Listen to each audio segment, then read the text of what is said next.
जी शास्त्री, उसके बाद तैयारेंगी वही श्रीता दीदी वार्षिक गुणैतन। पूज्य मुनिद्वय के चरणों में कोटि कोटि नमोस्तु।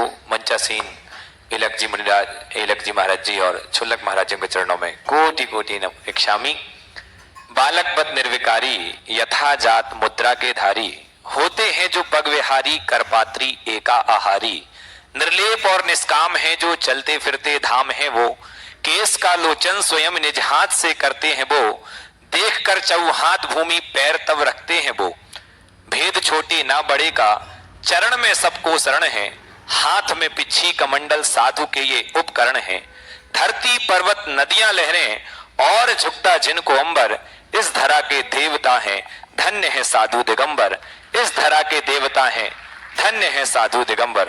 पूज्य गुरुदेव के चरणों में एक प्रश्न है कि गुरुदेव, आज कहा जाता कि जो पुरानी रीतियां थी, मर्यादाएं थी, ये आज के परिदृश्य में कई महिलाओं की या आज की जो युवतियां हैं उनकी एक शंका होती कि ये हमें बांधती हैं, कि हमें एक फाउंडेशन में रखती हैं, जबकि हमारे दर्शन में और जैन दर्शन और संस्कृति, भारतीय संस्कृति में ये बाढ़ के समान बताया है। तो हमें स्वतंत्रता के साथ जो हमें मर्यादाएं मिली हैं, हम ऐसा क्या करें कि उनको हम बंधन ना मान करके उन्हें अपनी सुरक्षा माने। नमोस्तु गुरुदेव। देखिए, कोई पौधा लगाया जाता है तो उसके चारों तरफ ट्री गार्ड लगाया जाता है। ट्री गार्ड लगाने का मकसद क्या होता है? पौधे को जकड़ कर रखना या पौधे को संरक्षण देना? क्या रखते हैं? हाँ, संरक्षण।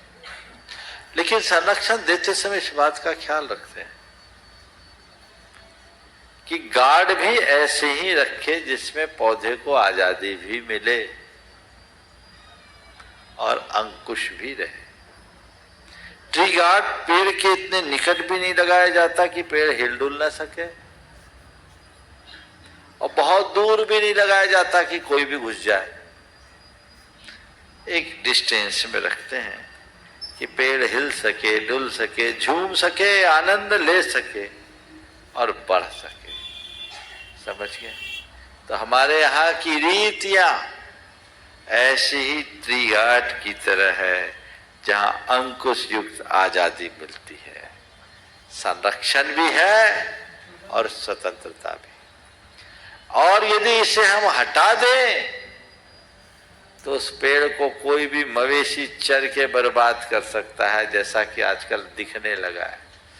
उसकी प्रगति वहीं रुक जाएगी, वो आगे नहीं बढ़ सकेगा।